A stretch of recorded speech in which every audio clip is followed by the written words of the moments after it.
is a poet whose work strives to move humanity forward in healing and togetherness. Her poetry delves into the darkest parts of humanity, believing that it is in exposing ourselves, our wounds, and being our most authentic selves that we can heal as individuals and collectively. She is an award-winning poet, Simseme Woo. Thank you.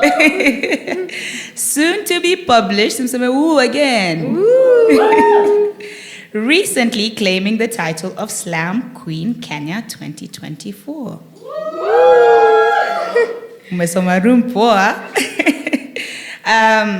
She explores the themes of womanhood, humanity, love, war, politics, social justice, identity, and authenticity.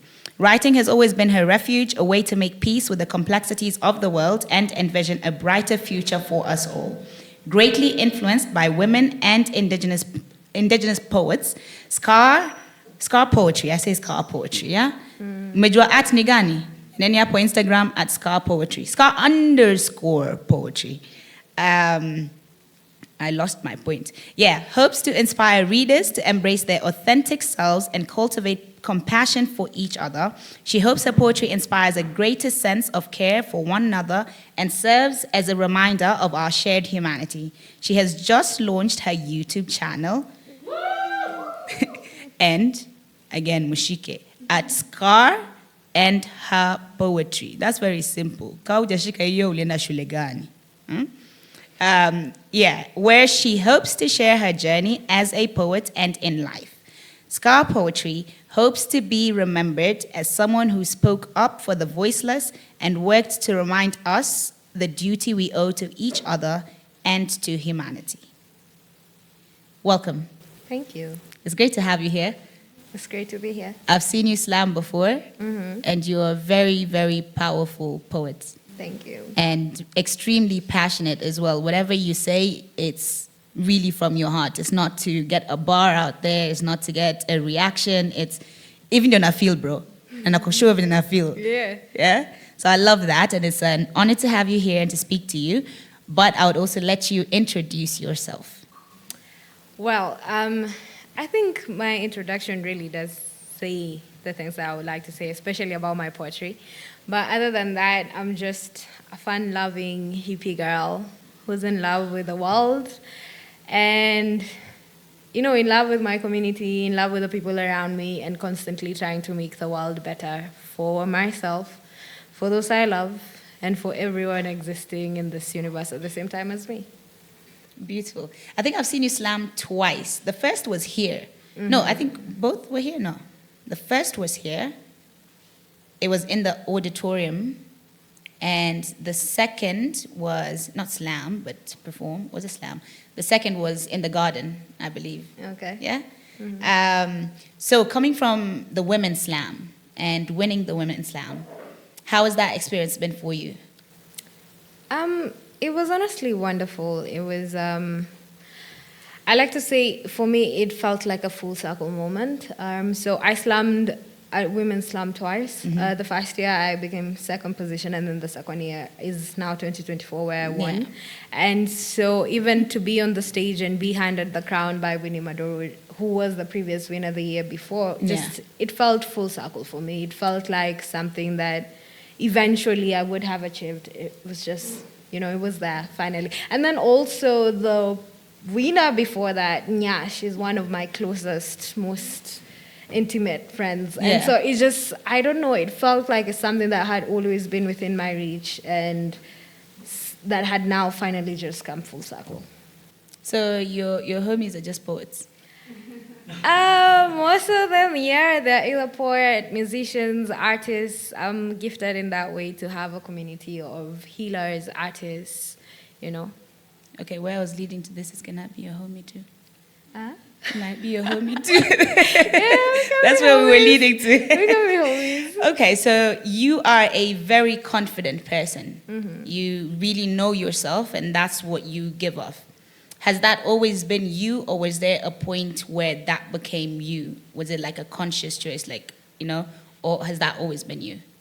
I think it has always been me, but then it's also a conscious choice to constantly refine and reclaim that identity as a confident person. Because, especially as a woman, when you're confident or you walk into a room thinking, I deserve to be here, there's, kona airs and whatever. So it's an identity I've always had with, but one I've also had to make peace with. Because especially through high school, high school was just a terrible time and a good time as well. But people would always pick on me for that confidence. Say, where's the line between confidence and pride? Where's the line between confidence and rudeness and stuff like that? So it's something I've always been, but it's something I've also had to refine and reclaim and find comfort in being that. And just say, this is who I am. Love that. I always find that people who don't know the line between confidence and ego are people who just lack confidence, and that's why you can't tell the difference.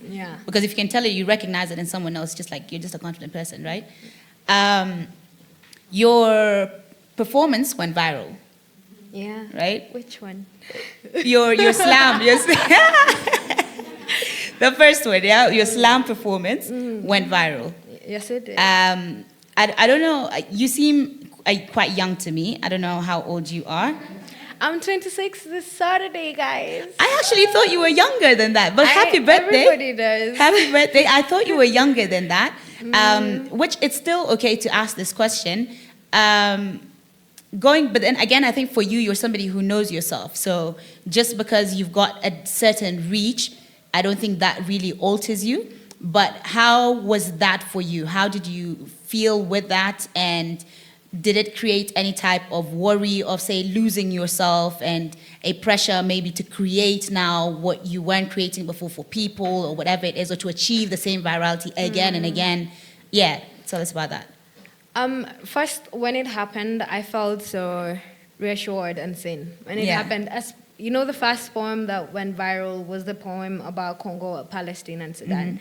And so when I woke up and I saw, by the way, I posted at night and then I woke up and I was like, hey, Rada, why do I have so many notifications? And so I was like, when I saw that first, it was like people saying, yes, what you're speaking about matters. And so many people might not have the words to say these things, but if they did, they could, because by reposting, by sharing, they were also saying those words. And so it just felt like a reassurance to me that my poetry and the things I spoke about in my poetry mattered. Like you said, I don't write for buzz. And so sometimes you feel like, what? Every time I leave the stage, people are just quiet. Nobody's shouting. Everybody's in their feelings. And so sometimes you start to wonder at it. And so it was another kind of reassurance that we see you, we see what you say, and we love what you're saying because we want to be saying it too. And it showed me that the world cares as much as I do. I stopped feeling so alone in caring about those things that I care about. And then, yes, there was some pressure to be like, okay, now that you have this audience, what will you say? What will you tell them? What will you use this platform for? And there was pressure to try and create poetry that, of course, goes viral. But then, like I said, it's always a coming back to yourself. And I said, when I wrote that poem, I really didn't care about how the world would receive it. I was writing my truth, and therefore, I think what it made me realize the most is that there's so much gap for truth in the world. There's so much gap for vulnerability. People are thirsty for vulnerability. They're thirsty for honesty. They're thirsty for someone who will tell them it's okay to be yourself. It's okay to care. It's okay to not be nonchalant. And so I think then it was just like going back to myself and saying I will keep sharing my vulnerability, my poetry, and in that open and invite others to do the same. No, that's beautiful. That piece was very, you connected the struggles, right? Because sometimes, or a lot of time, art connects struggles in a more, what's the word for it? I can't find the word for it. But in a minimized way. So we say connecting the struggle of Nairobi to Nakuru or Nakuru to Mombasa, but connecting the struggle, the global struggle and global oppression. So where did that sense of social justice for you come in? You said when? Where? I think Like, even apart from my poetry. And when to? Even apart from my poetry, this are conversations I have all the time. And I say our struggles are one and the same thing. Oppression literally feeds off of each other. So every oppressive system cannot exist unless the other Without the oppressive other. system exists to... They feed off of each other. It's like they're all... zinaitangwa je zile vitu zinasimamanga hivi kwa nyumba so that they hold the house. The pillars? Yeah, they're the pillars, literally. Oppression, this form of oppression is a pillar, and another form of oppression is a pillar, and another Hold form it of... all together. Yeah, right? And all together they become now this system that we are under, but really they work together. And so for me, it was to try and weave that. Because, you know, when you begin to speak about issues like war and racism and stuff like that, people tend to say, oh, those are not problems that are affecting us. And so to try and weave that and to show everybody that the reason why you're facing this is because you're in the same system as someone else. For example, the Sudani is in the same system as the Palestinian. Correct. And the people profiting in Sudan are the people Same profiting people, in yeah. Palestine. It's literally the Same same system, yeah. same shit. Yeah. So for me, it was just trying to weave that and to make people see it in as simple a way as possible. When did you start writing? I started writing when I was young. I didn't even know I was writing when I started writing. I like to say the first time I really started writing a lot was like people would have me write in the... You remember when we were finishing school, like in class 8, people would have these books that they would have their friends writing. Yeah, so that they can carry it. And I remember that's the first time it struck me how beautiful or powerful my writing was. Yeah. Because everybody was bringing me their books, and I'm like, but I'm not your friend. And then they're like, Could but you write what so am I well. writing? You know, and everybody just wanted me to write in the book, and I began to notice, oh, I write beautifully. Yeah. I write beautifully. Then I became a teenager, and, you know, being a teenage girl and all the emotions that you're feeling, everything you're going through, I pummeled that through my writing. And then eventually it became... I like to say when I started writing, I wasn't a poet. I was just a girl trying to figure out her life. Yeah. And then eventually... You're like, oh shit, it has a name. Yeah. Too many poems. When's the first time you performed a poem? The first time okay, now you see. The first time I performed a poem, I was probably like in class 1 or something. Oh yeah, those ones But you're it wasn't given to... my poem. Yeah. But the first time I performed my own written poem, I was 17. It was... actually, one of my friends is in the crowd. We did a concert together. It was a mental health concert sponsored by Equity Group Foundation. And then we pulled something together. We were trying to speak about mental health among young people at that time. And then that was the first time I performed an original work of mine. Yeah, and how did that feel, like the first time being on stage and performing? It felt very... It's like you're there and you're like, whoa, people are actually being moved like by this. People actually like this. Like, people are actually listening, and it's moving them, and it's doing something for them. Yeah, I think it was the same for me when I first did a piece. I was like, oh shit, I think I like this feeling. Yeah. I like being here. We could do this, you know? Okay. Your poetry, you speak a lot about women. I think I've heard a piece where you've spoken about your grandmother, I believe, You seem pretty close. We are. That woman is my bestie. Yeah. So a lot of your work revolves around women, and I think having heard it, I can tell why, because you do speak of the women that have made you the woman you are today. So tell us more about that. I say I write poetry that's... Like I said, when I started writing poetry, I was just figuring out my life. So my feelings, how I feel about the people in my life, how I feel about what's happening in the world. And automatically then what was important to me always showed up in my poetry. And so the women who raised me, they were important to me, and so they showed up in my poetry, and how they had affected me, and the things I wanted to carry from them, but the things I hated about them, or the things that I wanted to change about them, all of that showed up in my poetry. So I think it was just me writing what was important to me, and they happen to also be very important to me, and so they keep showing up. You know? Yeah. Okay, so it's not like an intentional thing where I'm writing about women. It's just I've been around women. I've been around these types of women. Yeah, these are the things I care about. Yeah. So they just show up in my poetry. Okay. You move with no fear when you speak on social justice.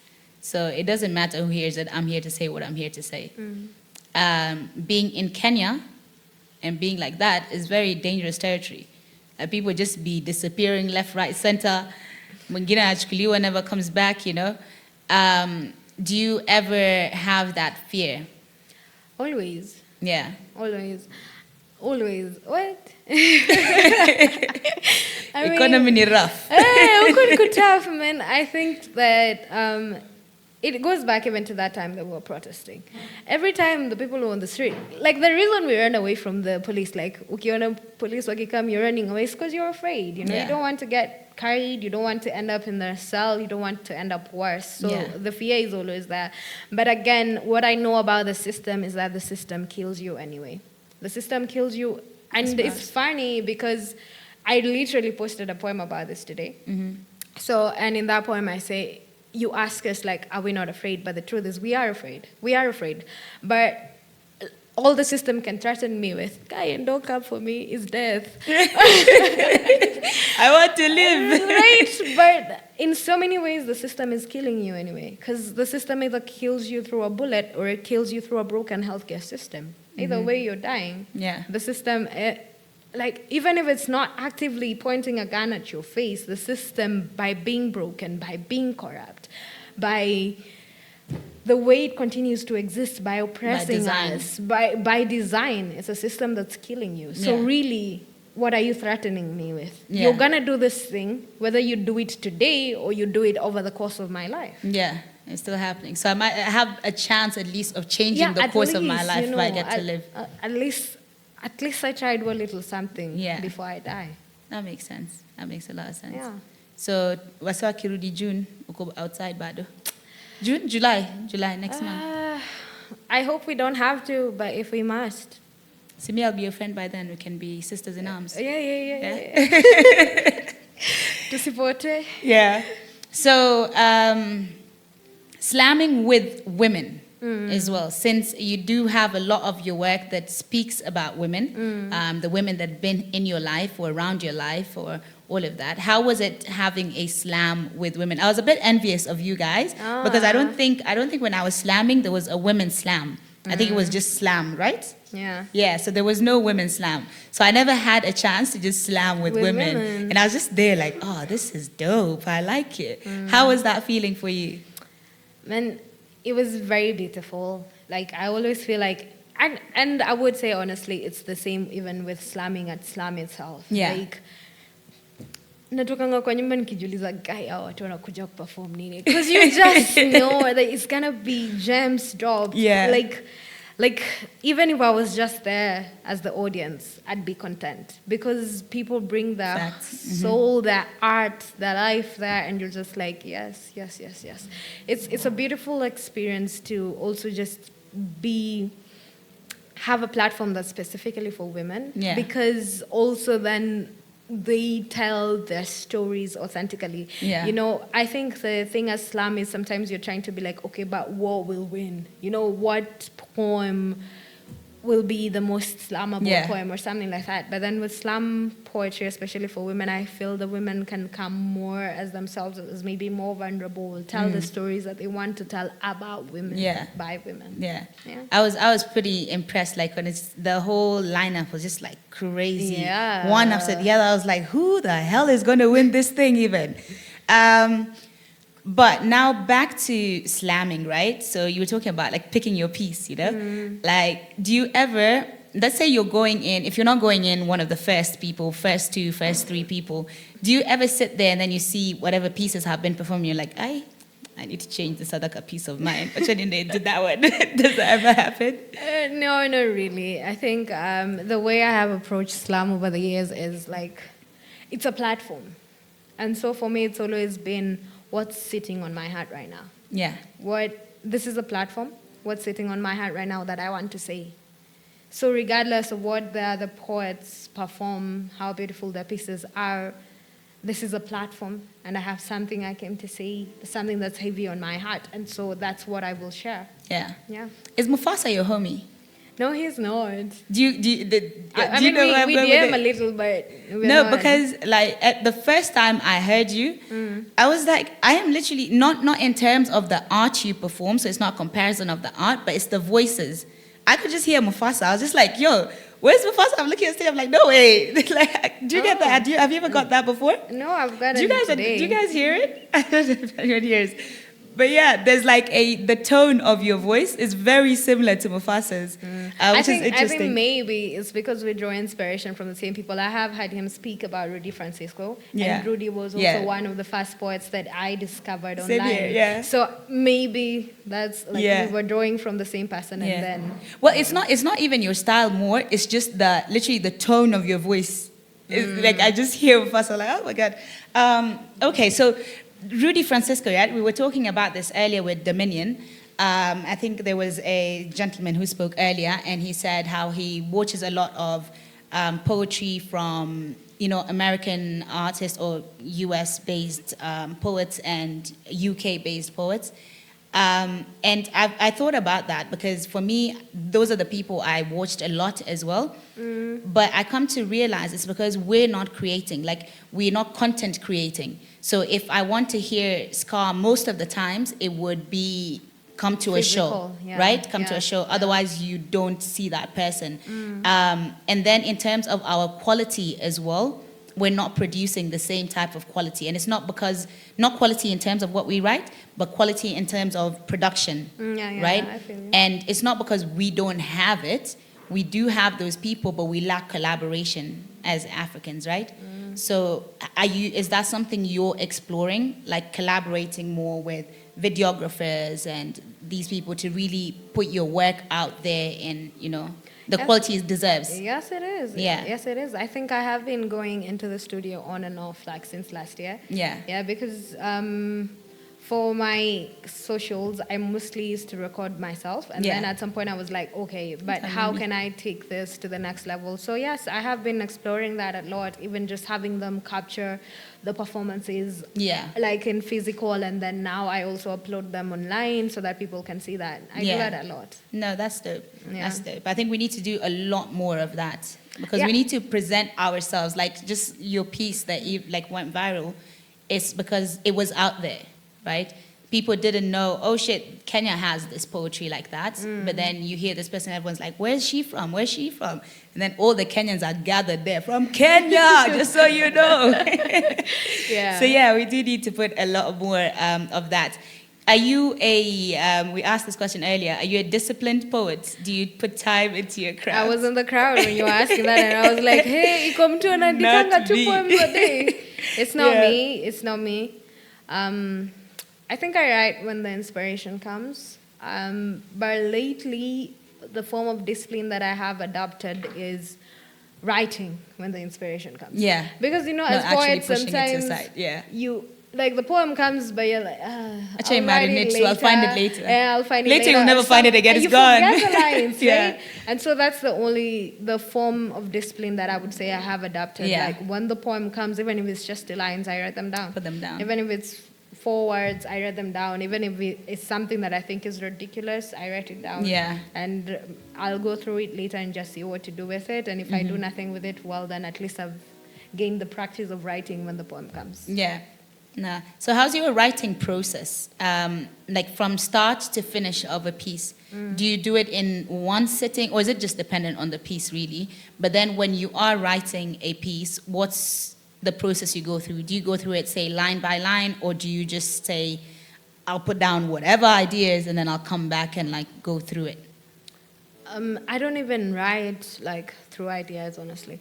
I think I've done that only twice, and I didn't like those poems. Yeah, what came out. Literally, the best way I would describe it is words come floating to me, and I just write them. That being said, the words just don't come because they came. They came because I've been marinating. Time. This is something I've been thinking about. I've been thinking about how to say it, or this is something that has been bothering me, and it's been on my mind to speak about it. And so eventually, at some point, it's just cooked and cooked and cooked, and now it's ready to be served. Yeah. Makes sense.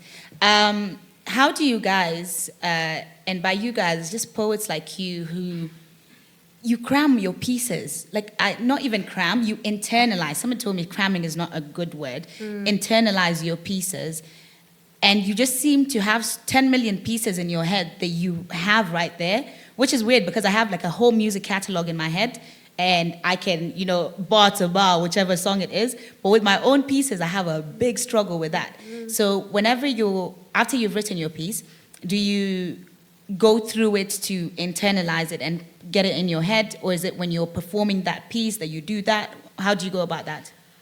Most of the time it's when I'm like gearing towards a performance. Yeah. So like if I know I have this performance in like 2 months and I go through my work, I decide what do I want to perform on that day? Or maybe I write new poetry that I want to perform on that day, and then just to before, like in that season before the performance, I'm going through that poem literally every day. Yeah. I'm figuring out how can I perform this? How can I make sure the audience understands everything I'm trying How do you to want to say? deliver it? Yeah. How do I want to deliver it? How now do I make it into a performance? Because now it's a poem. Yeah. But how do I make it a performance? Yeah. Yeah. That's a good way. I like that. It's a poem, but how do I make it into a performance? That's dope. You're writing a book, or you've written a book that is soon to be published. Yes. Tell us more about your book. So there are 2. Hey. Not just one, it's 2. Yes. Tell us about your 2 books. So, I was going through my poetry when I decided to publish, which was sometime last year in December. And I realized that I have like basically this whole anthology of like from when I fall in love to when I fall out of love to when I'm breaking up. And so I just felt like, these poems have the same vibe. They should go like into one book that all the lovers will get and just, mourn over it and whatever. And then now my other poems that do not necessarily fit a category, but they're beautiful poems on their own. You two deserve another book. Yeah, you also just deserve a compilation on your own. So it's 2 anthologies. Dope. One of love poems, because what is a poet without a love poem? And one about life. I'm looking at myself sideways now. I feel judged. I think I wrote my first ever love poem a year ago, right? A year ago. Yeah. My first ever. And I always thought, I'm not really a love poet. I don't think I am. But I think love is also different, right? Like love is not just romantic love. That's the thing I wanted to say. I'm sure you've written about other things that you love. Yeah. Because even in that love poem collection, it's not just about people. I've written even about my love for tea. Yeah. I love that. I'd love to hear that. Yeah. When are they coming out? Are they coming out at the same time, or you're putting out one first? Still figuring that out. Okay. Yeah. Okay. So we just follow you and we wait. Yeah, you just follow. When it's ready, it will be ready. Yeah. Okay. Say no more. Say no more. Now that you can't slam anymore, well, you can do the Grand Slam still. Yeah. When is that? Next year. Okay. So are you excited for that? Yes, I'm excited, but I don't think I'll slam. I don't think. I know I will not slam. Why not? You're breaking hearts right now. No, people mine's still the receive first. my poetry all the time. Yeah. I don't have to be slamming for you guys to receive my work or my poetry. Like I put up shows all the time, right? I share my poetry online. I'm publishing again. So it's not to say you will not see my work, just to say that I will not slam. And one, because slam is very competitive. Yeah. And I think this year at Slam, I low-key said goodbye to Slam. Because I said the goal is to slow down my life as much as possible. Yeah. Right? And sometimes, especially when you're preparing for Slam, for me, it becomes a little bit difficult to have a slow life. Because you're locked in for real, right? Yeah. You're in a lot of pressure. And I made a decision to stop pursuing competitive poetry. Love that. Yeah. Because I want my work to be received in the way that it is, and therefore one of those things had to be me laying off the pressure to write a certain way in order for my work to be received as it is. I have to write it as it is first. Yeah. And so I made the decision to not slam anymore, mostly because of that, and also secondly because I've slammed 3 times now. Yeah. Right? Let the new poets slam. Yeah. No, I love that. Create room for more people. Yeah. Yeah. No, that's beautiful. Do you have any show coming up anytime soon? Yes, I do. I have a show on the 28th. of this month. Okay. At Wasps and Sprouts. The tickets are going for $1,500. The link is not yet out, but it should be within the next 2 days. Yeah, I saw something you posted. So we can find out about the event from your page, and at a new supporter. So I saw something you posted. I just can't remember the words to the piece, but it was maybe yesterday or the day before, and it was, I think, like a very self-affirming piece for anybody that was hearing. I'm not sure if you know which one I'm talking about. Yeah, no, yeah, you're like, I post this all the time. I honestly cannot remember, but like watching that was just very beautiful. I think you have a way of, your words don't go to the ears, they go to the heart. And I think that's what I've experienced with you all through. Has this been something that you intentionally have worked on how to present your art, or is it something that's just been very natural to you? I think, and I talk about this all the time with Ian. So the first time I slummed, actually I've been at slum 4 times now. So the first time I slummed was in 2019. And by then I was like a very young poet. A lot of people didn't know about me or didn't know my poetry. And then I made it to the finals, but I never showed up for the Grand Slam itself, for the finals. So again, people ended up not knowing me because preliminaries ni watu watatu wanne ukuja. Yeah. And then after that, I went to campus, right? So campus was out of Nairobi. I went to Narok, and within those 4 years, I was writing poetry, performing within the school, putting shows within the school, but very student-based. And then now, when I came back to Nairobi after graduation, I sat down with myself and said, this is a skill that I have. This is a skill that I want to share with the world. And I asked myself, what do I want my poetry to do for the world? And the answer immediately was heal. And so I set out the intention. And from then on, I think I wrote, presented, and spoke in a way that I think when you set an intention, it just shows up. I can't tell you, there's not like an ABC. As long as it's true to you, There's not like an ABC of what I did, but I always knew that was the intention behind it. I wanted to be so authentic and honest and vulnerable in my work that as I healed, the world would also heal through my work. Yeah. And so that's what I set out to do. And I think it's that intention and that authenticity and that rawness and that desire to heal the world that then speaks to people's hearts. So, speaking of healing, and you said as you heal yourself, you also heal the world in the process. Whenever you're going through something, because as poets we will write everything. When you said to kidogo, my guy, you end up in a poem, yeah? So whenever you're going through anything, whether it's a good thing in life, or sometimes I find a good thing in life or a bad thing in life, do you internalize it first before you write it, or is writing it a part of that internalizing for you? I think for me, writing is part of the processing, actually. I wouldn't use the word internalizing, more like processing for me.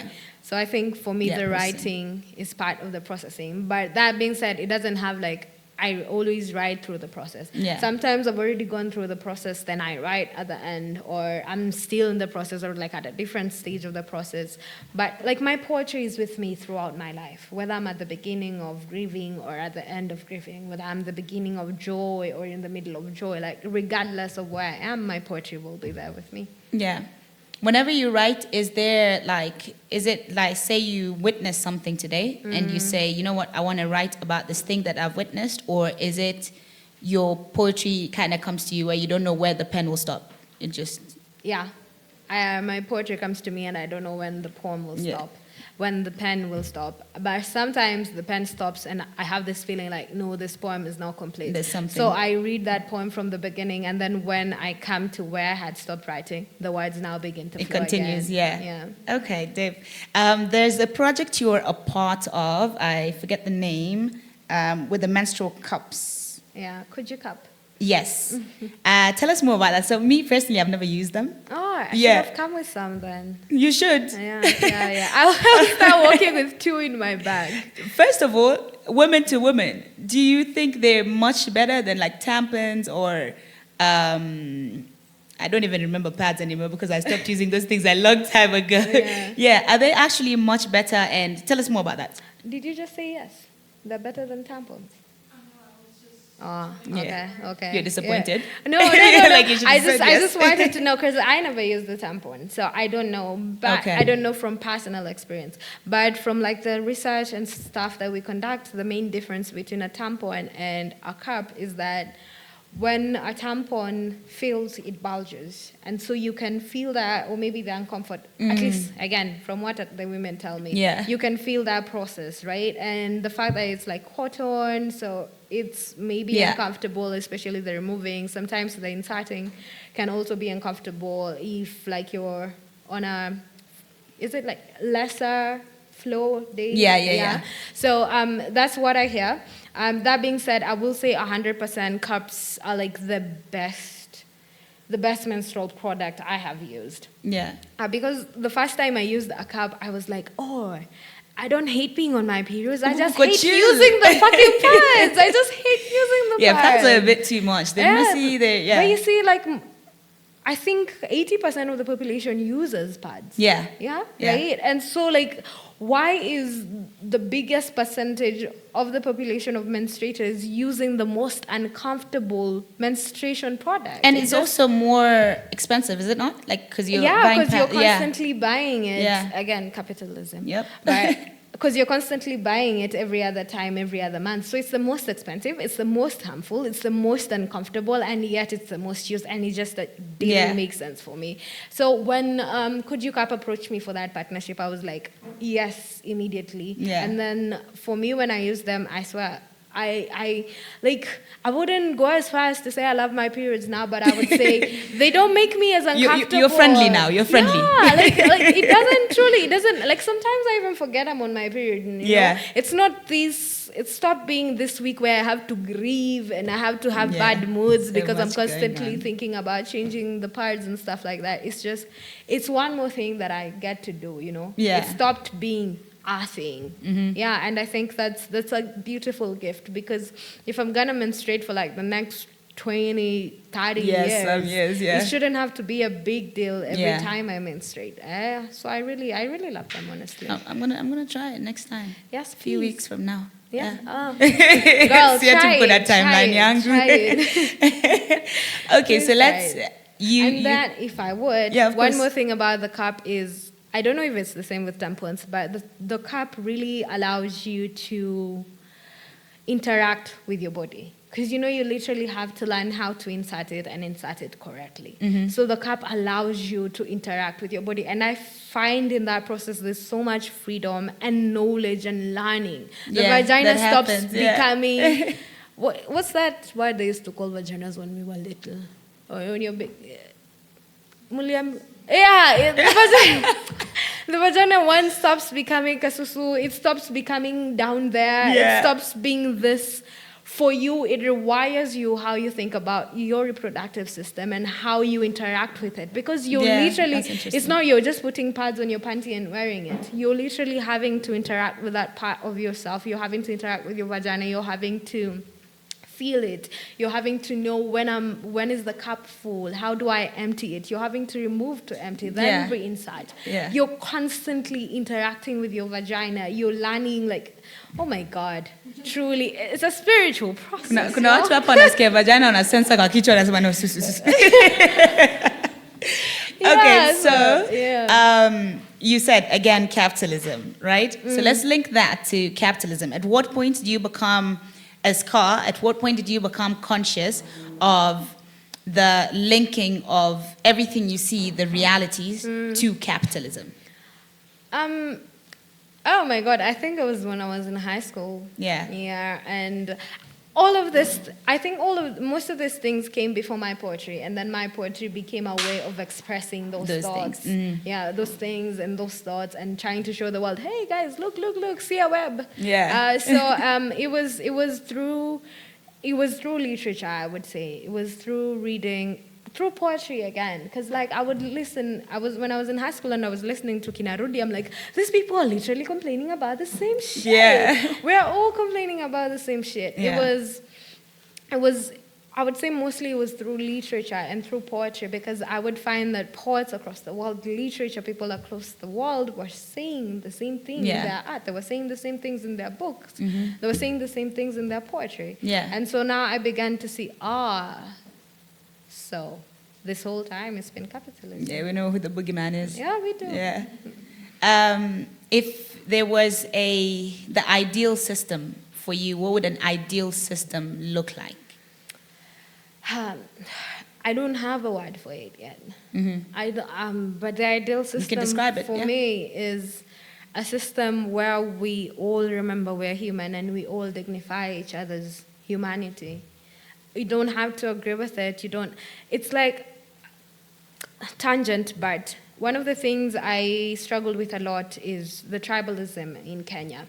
And I think I was having this thought a time ago where, when you ask someone, okay, but what's your second name? And then they say, Minim Kenya. And then I was like, fine, true, honestly, we're in Kenya. But I was like, is this truly the way to get over tribalism? I was having this conversation with the other day. One, I really don't believe that tribalism is as much as the people say, because again, optics, we are made to believe that we're tribalists so that the political class can fit into it. So first and foremost, I don't believe it's there as much as they say it is. But also, I'm like, is not acknowledging the fact that we come from different tribes really the way that we overcome this thing? Because at the end of the day, we do come from different tribes. And so then it brings the thing about dignifying your humanity regardless of whether it looks the same as me. Like, yes, you can be Mwende and I can be Njeri and we're both human beings, and it doesn't have to be, Minim Kenya, no. It's like, you're you and I'm me. Because I think for me what that approach does, it says the only way we can be acceptant of each other is if we are homogeneous. And that's... we're never, that's erasure first and foremost, and then we're never going to be homogeneous. And so if that's the way you're taking out of it, then we're never really going to get to that place where we see each other for who we are and it's okay. So I think for me the system that eventually works is a system that dignifies our humanity regardless of the differences. And in dignifying our humanity, it's whether it's tribe, whether it's class, whether it's race, whatever it is, at the core of it is your humanity dignified. No, 100%. You said you don't have a name for it yet, but I think even this whole naming is a trap. It's like name something, but whatever is, it already is. It doesn't need a name to be, right? So if this system is just, it doesn't need a name. It's just, and it works, type of thing. And I do agree a lot when it comes to tribalism, because I'm from Sudan and South Sudan, and we've had the same issue where everyone goes, my tribe is South Sudan. I'm like, but that's not your tribe, though. As much as tribe itself has colonial roots, but people having ethnic diversity is not a product of colonialism. What colonialism did is amplify the differences, or not even the differences, but make them a problem. And so the issue has never been me seeing your color or me seeing your whatever. It's what I do after seeing that or acknowledging that, right? So when white people say, I don't see color, I'm colorblind. My guy, you Stevie Wonder. Like, be serious, So, poetry-wise, is there a difference for you? I asked Dominion this as well. Is there a difference for you between, now that you're coming up with, or you're publishing your book soon, is there a difference between poetry that's written for sonic consumption and poetry that is written to be read? I would really say no.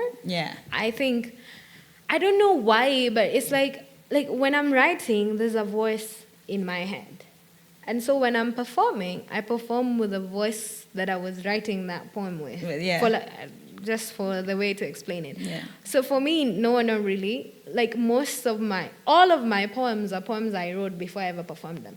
Like even this poem, I Was Not Raised by Soft Women. It's a poem that I wrote like 2 years ago. And when I wrote it, I just wrote it. But then again, when I had that International Women's Day thing, I went through my poetry and I was like, okay, what would I like to perform? What story would I like to bring to the stage? And maybe that was originally written just to be written, but then I took it and I was like, how can I make this into a performance? Into something, yeah. But then I think, I don't know, but one of the theories I have is because I have been influenced by spoken poetry as much as I have been influenced by literature, like written. And so maybe my work then becomes a combination of those worlds, even as I'm writing it out. Yeah, that makes sense. I don't think I ever read poetry, to be fair. Like growing up, reading poetry has always been so boring to me, unless it's specific people, like Edgar Allan Poe. I think he's incredible. Specific people, but mostly I like to hear it. So then it's built this thing in my head where I'm like, no, don't read my poetry unless I specifically wrote this to be read. In terms of where you come from, one, let's speak about your grandmother, because she's one person that she's really constant in your work.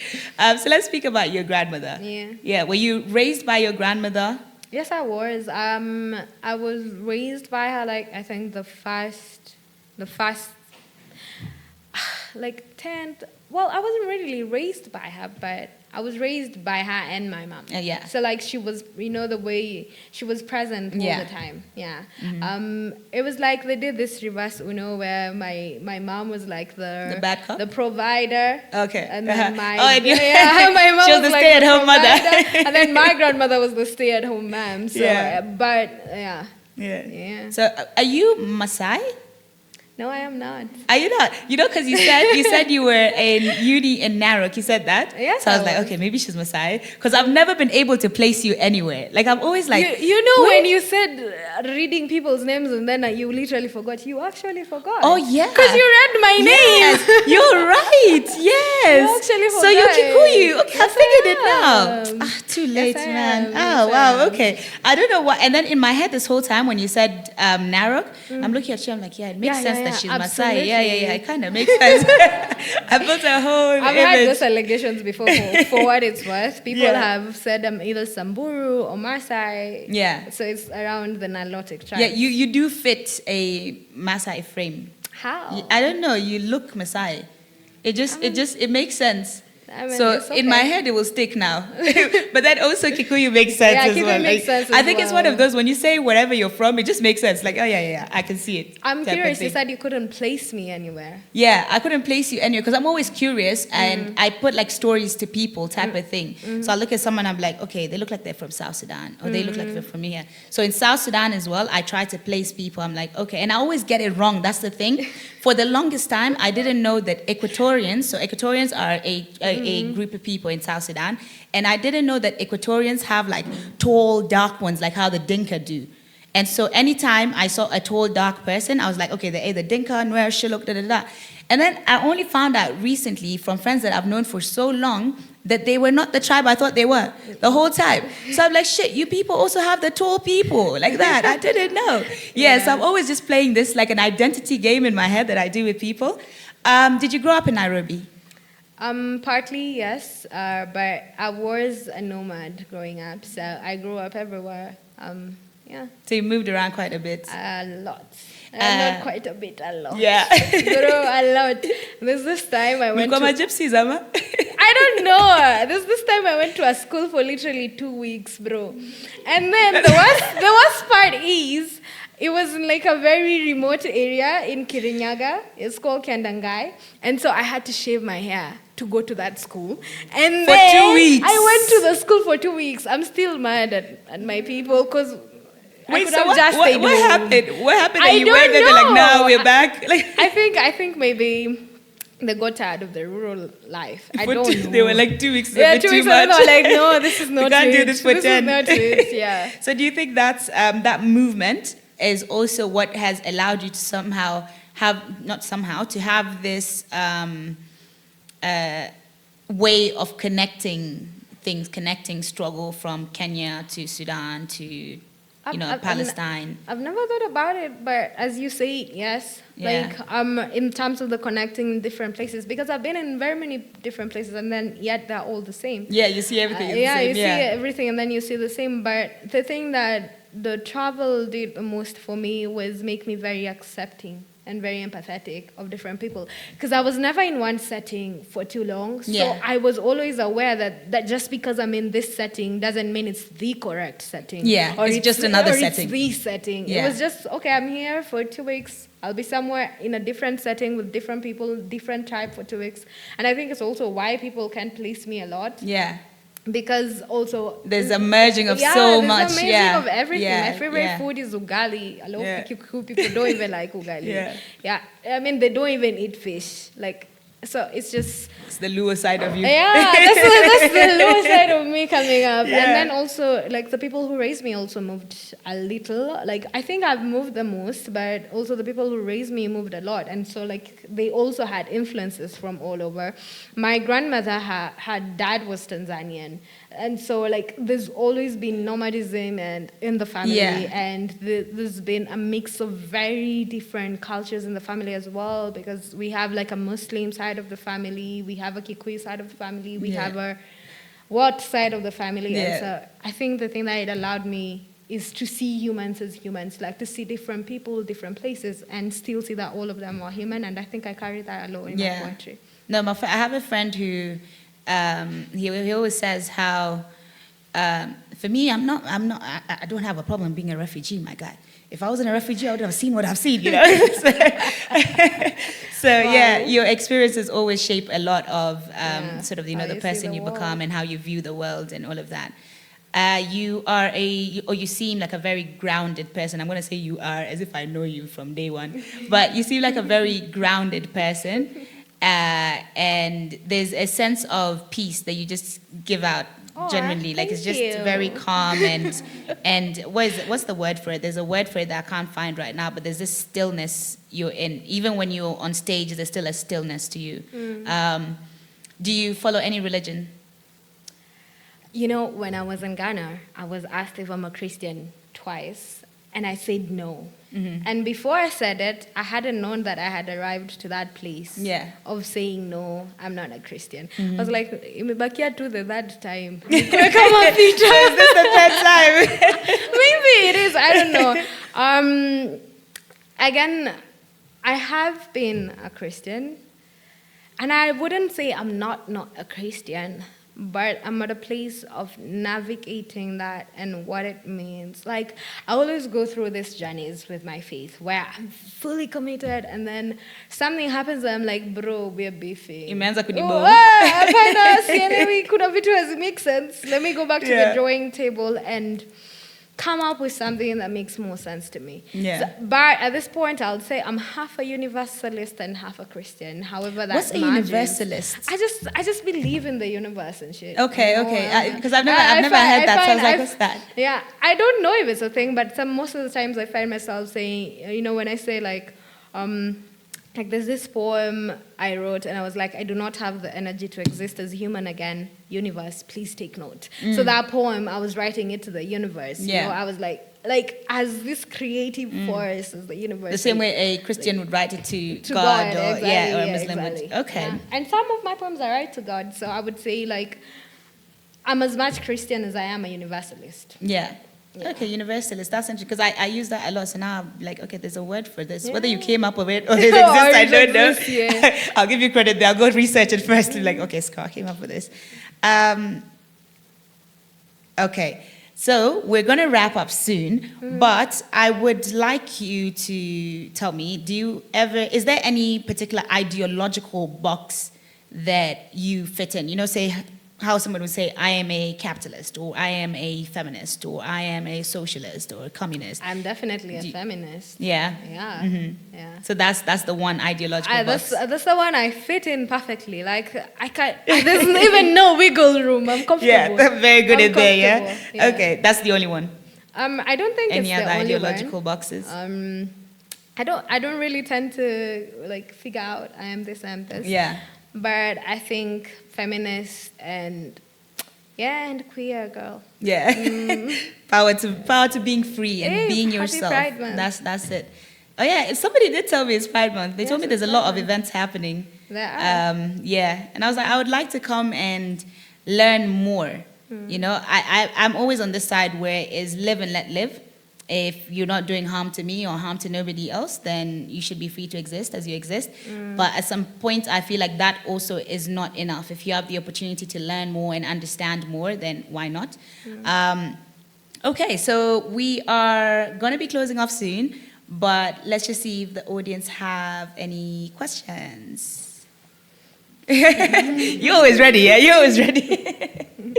All right, let's get the mic. Hello. Hi. So I'm gonna try and be straight, but I still haven't formed the like how I can ask this. So one of the reasons I'm here is because I want to be. I just moved to Kenya, and I want to be part of spaces that allow you to like bond and connect with people and stuff. And I feel like that's part of the activist journey, or it's like a radical act to try and like tap into spaces and trying to connect with people. And I'm wondering how that is for you as an activist. Like, how is navigating different spaces that you're part of, and how's your experience? Do you feel like you also like, do you have this longing or lack for like a space that you feel like you don't fit in, or do you feel like you found like your spaces?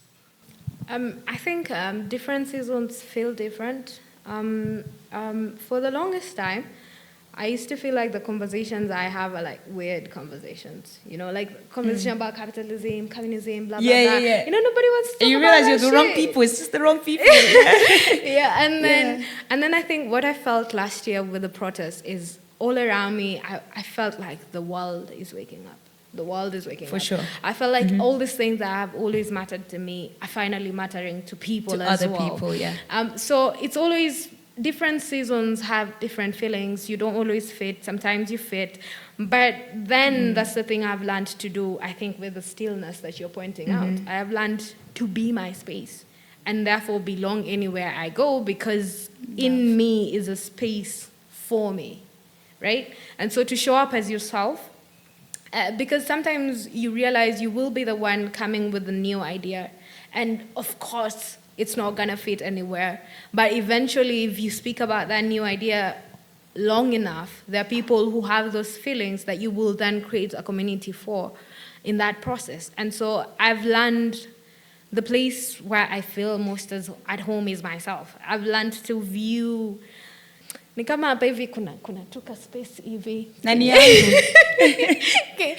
It's like, oh, I realize you're not Kenya. It's like around me there's just a space that I have created for me that walks with me everywhere I go. Then therefore, I am home everywhere I go.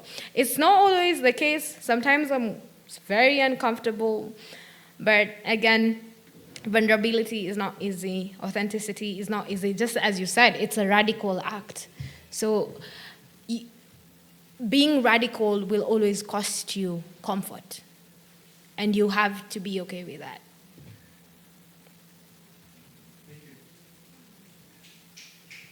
Hi. Hello. Mine is not a question again. Yours is never a question, but it's a question. Yeah, It's it a is a request. question. Should I complete it for you? Yes. He would like you to give us one of your pieces. Okay.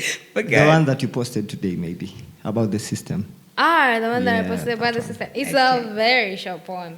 You'll add another one on top. He said, don't worry, we're not in a rush. It's a very short poem. So the one I posted today about the system is, of course I'm afraid.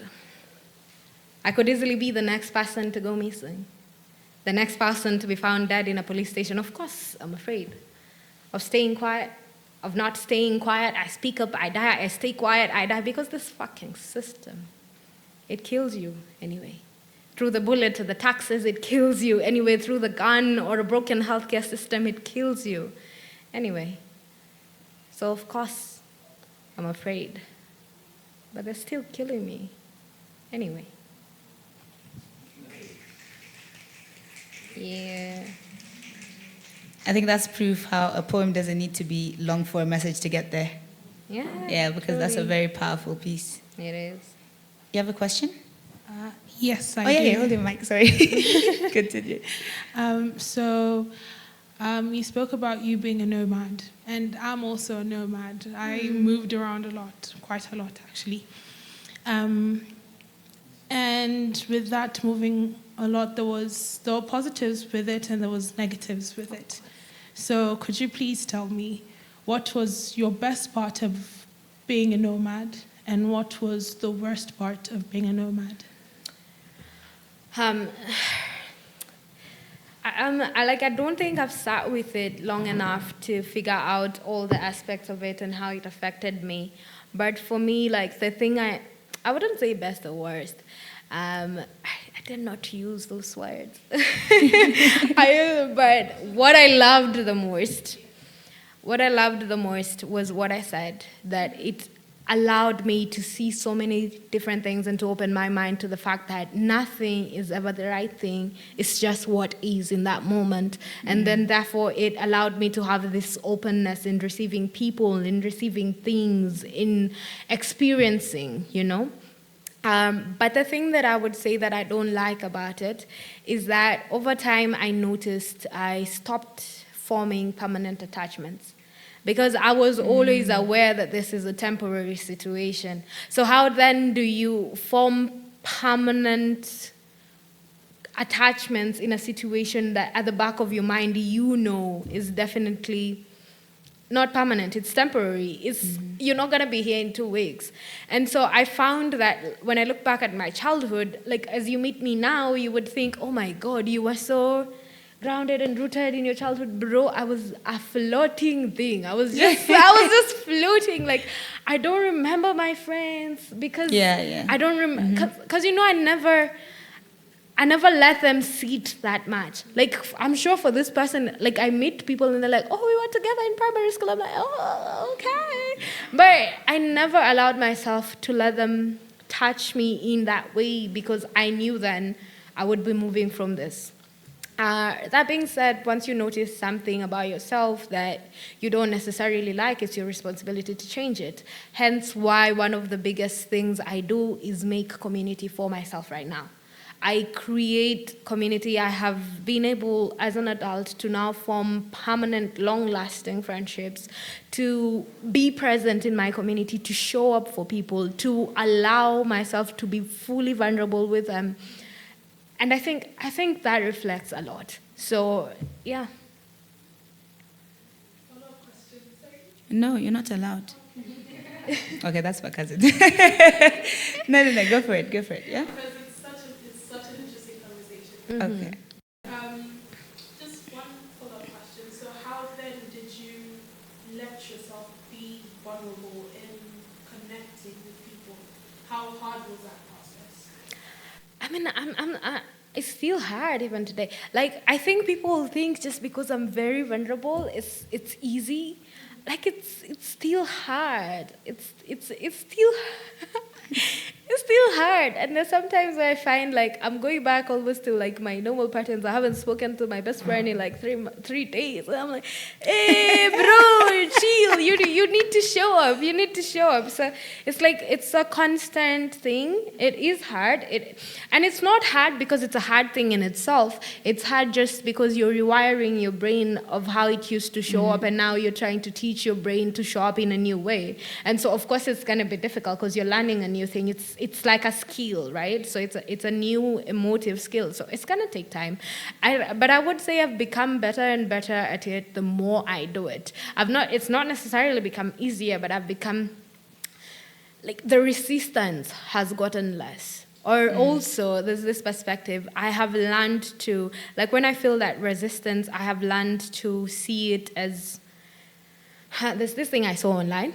Like, when if you love someone, you're willing to inconvenience yourself in order to do something that will be meaningful for them. So ideally, though I show up as a floating person, it would be meaningful to me, for me to show up in a connected way. And so therefore, I look at it as I am inconveniencing myself in order to give myself this thing that's important to me, the same way I would do it to a friend.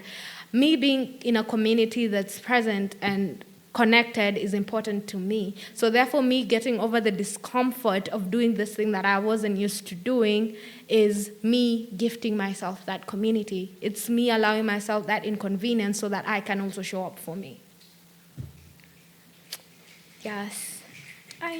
Scar, before we wrap up, they're looking at me like, close it off. But there's one thing we forgot to talk about, and we didn't talk about this, is your experience in Ghana. Of course, you're not slamming again, but one of the opportunities that came with slamming was going to Ghana and experiencing art from that side and being among other people, and community, again, is something that's a big thing for you.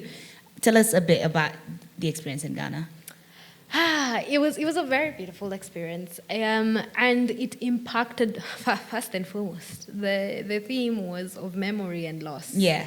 And one of the TikToks I posted said, you know what, I should have really thought about that before I came, because I felt like I went there, honestly, not very expectant of the type of conversations and poetry that will be taking place. Hey, my God. I was crying deep, back to back. Yeah. It was so deep. And I feel like that experience tore something else open in me. And some of the poetry that I have been sharing is poetry. I wrote so many poems while I was there. So some of the poems I've been sharing was poetry that I wrote while I was there. And one of them, of course, went viral. It's about grief. So I think that experience was very deep. And I think it shows also in the type of poetry that I have been sharing from that experience. And I would say one of the things that was most valuable to me was having Professor Abuna Busia and Sitawa Namwale the Dad in the room with us. For a full week, I was in the presence of these women. For a full week, I saw them just exist, not as literally legends, but as women. As just one other woman. You know, I saw Professor drinking tea. I saw Sitawa getting dressed up and going for her morning walks. We had conversations outside of poetry on just the journey of being a woman. And my God, it's like, I swear I was quiet the whole time because it just felt like I was just siphoning. And to think about the opportunity to literally, you know, one of the things I found out while I was there is that Professor was an ambassador to Brazil and Ghana. I was like, why? Like, I'm literally in a room with a diplomat. And to then be able to seep from her experience in the world, not just as a poet, not just as a literary legend, but as a person who has traversed the world, as a person who has exposed themselves, as a person who shares so many of the thoughts I have, but then has had the chance to, like, you know me, I'm here. How she's lived, she's like, I don't know, 70 words. So kuna ka spectrum hapa. Kuna ka spectrum. So while we share the same thoughts, she's had time and time to sit in those thoughts and to think about them and to find new perspective and to shed things that were no longer true for her and to reinstall in the things that were true. And I was just, the whole time I was just like, oh my God, oh my God, oh my God. And I actually, oh my God, let me just share this poem. The way you're even describing is like, I'm going to go to Ghana, I want to experience this. It was such a beautiful experience. Yeah.